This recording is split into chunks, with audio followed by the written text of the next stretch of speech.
মানছি না, মানবো না। একটা নাগরিকের নাম বাদ চাই। বাংলার মাটিতে যে আন্দোলন হবে, নির্বাচন কমিশন এবং বিজেপি সে আন্দোলন কখনো দেখেনি।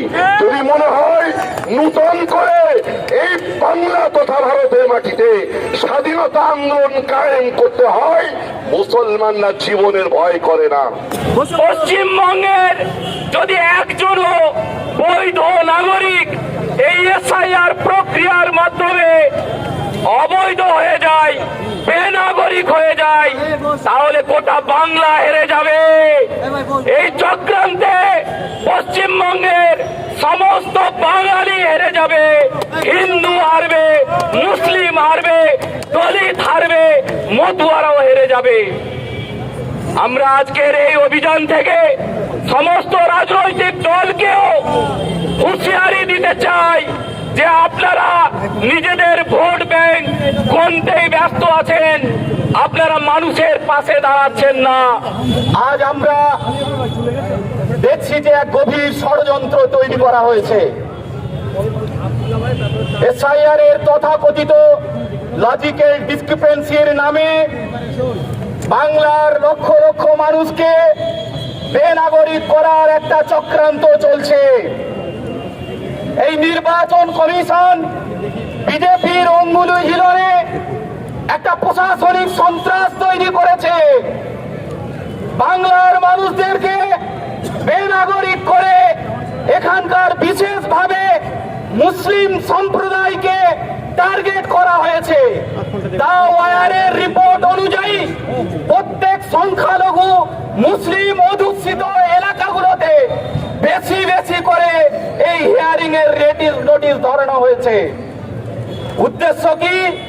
এই মুসলিম সম্প্রদায়কে একদিকে যেমন আদিবাসী, একদিকে বনবাসী, দলিত, মতুয়া সম্প্রদায়ের পাশাপাশি বেশি বেশি মুসলিমদেরকে বেনাগরিক করে দিয়ে একটা অশান্তির বাতাবরণ তারা তৈরি করতে চায়।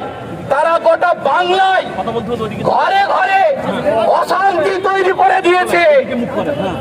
খেটে খাওয়া গরিব মানুষেরা যারা দুবেলা দুমুঠো খাবার আয়োজন করার জন্য হাড় হিম পরিশ্রম করে, খেটে খাওয়া বনবাসী প্রান্তিক মানুষগুলোকে আজ রাস্তায় নামিয়ে দেওয়া হয়েছে। এই প্রান্তিক মানুষগুলোকে তারা এটা বারবার ভাবছে, তারা রোজগারের কথা ভাববে কি, তারা পেটের কথা ভাববে কি, দুবেলা দুমুঠো খাবারের কথা ভাববে কি, দূরে দূরে তাদেরকে কাগজের কথা ভাবতে হচ্ছে। তাদের বাড়িতে তারা বৈধ নাগরিক, কিন্তু তাদের বাড়িতে কাগজ নাই। প্রিয় ভাইরা, আজকে আমরা আপনাদেরকে বলতে চাই, পশ্চিমবঙ্গের যদি একজনও বৈধ নাগরিক এই এসআইআর প্রক্রিয়ার মাধ্যমে অবৈধ হয়ে যায়, বেনাগরিক হয়ে যায়, তাহলে গোটা বাংলা হেরে যাবে। এই চক্রান্তে পশ্চিমবঙ্গের সমস্ত বাঙালি হেরে যাবে। হিন্দু হারবে, মুসলিম হারবে, দলিত হারবে, মতুয়ারাও হেরে যাবে। আমরা আজকের এই অভিযান থেকে সমস্ত রাজনৈতিক দলকেও হুঁশিয়ারি দিতে চাই যে আপনারা নিজেদের ভোট ব্যাংক গণতেই ব্যস্ত আছেন, আপনারা মানুষের পাশে দাঁড়াচ্ছেন না। নিজস্ব ভোট ব্যাংক গোড়া বাদ দিয়ে মানুষের পাশে গোটা গ্রামে গ্রামে যে ত্রাহি ত্রাহি অবস্থা, যে হাহাকার অবস্থা, সেই হাহাকার অবস্থায় বাঙালিদেরকে বাঁচানোর জন্য আপনারা ঐক্যবদ্ধ হন। এবং আমাদের মুখ্যমন্ত্রীকে বলবো যে আপনি দ্রুত সর্বদলীয় বৈঠক ডেকে এই সমস্যার সমাধান করুন। সবাইকে ধন্যবাদ জানিয়ে, সংগ্রামী অভিনন্দন জানিয়ে আমি আমার কথা শেষ করছি। ধন্যবাদ। ধন্যবাদ সরওয়ার ভাইকে। এখন আপনাদের সামনে সংক্ষেপে বক্তব্য রাখছেন আমাদের ইমাম নেতা আব্দুল্লাহ সাহেব। উপস্থিত যে সমস্ত ভাইরা আছেন সবাইকে অভিনন্দন জানিয়ে দুটো একটা কথা আমি বলি। ভাই, এই যে এসআইআর শুরু হয়েছে, চলছে, আমার নজরে মনে হয়েছে এটা একটা অত্যন্ত আশ্চর্যের এসআর। এটা এসআর নয়, প্রকৃতপক্ষে একটা বিরাট অংশ ভোট অধিকার থেকে বয়কট করবার একটা চক্রান্ত। আমরা দেখেছি ভারতবর্ষ একটা সময় স্বাধীন হয়েছিল। এই ভারতবর্ষ স্বাধীনতার জন্য হিন্দু, মুসলিম, জৈন, খ্রিস্টান এমনি করে টন টন রক্ত দিয়ে ভারতবর্ষকে স্বাধীনতার আওতায় এনে ব্রিটিশদেরকে ভারতবর্ষের মানচিত্র থেকে আমরা কিন্তু সেদিন মুছে দিয়েছিলাম।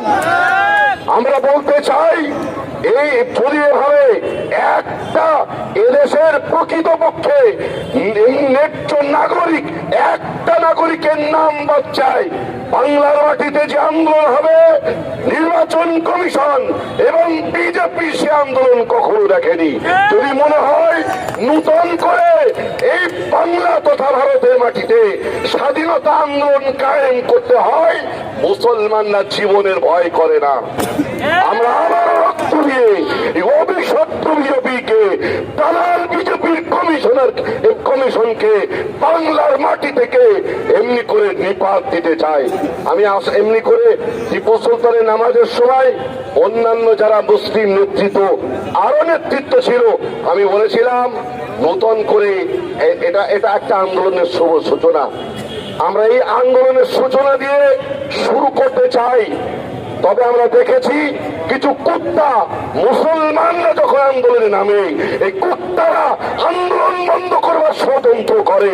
এই কুত্তারা ব্রিটিশের দালাল, এই ব্রিটিশের দালাল কুত্তারা জানোয়ারদেরকে আমরা বাংলার মাটি থেকে নিপাত দিতে চাই। আমরা আগামী দিন, আমি ব্রিগেড থেকে শুরু করে বাংলার বড় মাঠ আছে, আমি কামরুজ্জামান ভাইকে বলেছি তাকে, মানুষ আটকে আছে। 1000 যদি ভোটার থাকে, 500 ভোটারের বাড়িতে এমনি করে নোটিশ পাঠানো হচ্ছে।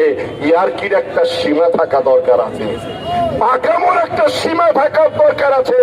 নির্বাচন কমিশন যদি মনে করে আমরা লেখাপড়া জানি আর ওরা সব মূর্খ, ভুল করবেন, মানুষ জনগণ যদি খেপে যায়, কমিশন আপনাকে ওই দপ্তর ছেড়ে রাতারাতি পালানো ছাড়া কোনো রাস্তা থাকবে না।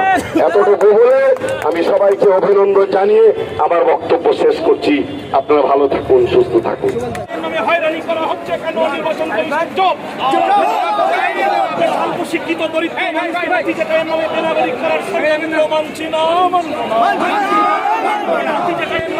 শিক্ষিত দরিদ্র শ্রমিক শ্রেণীর মানুষের অবৈধভাবে বেনাগরিক করার ষড়যন্ত্র মানছি না, মানব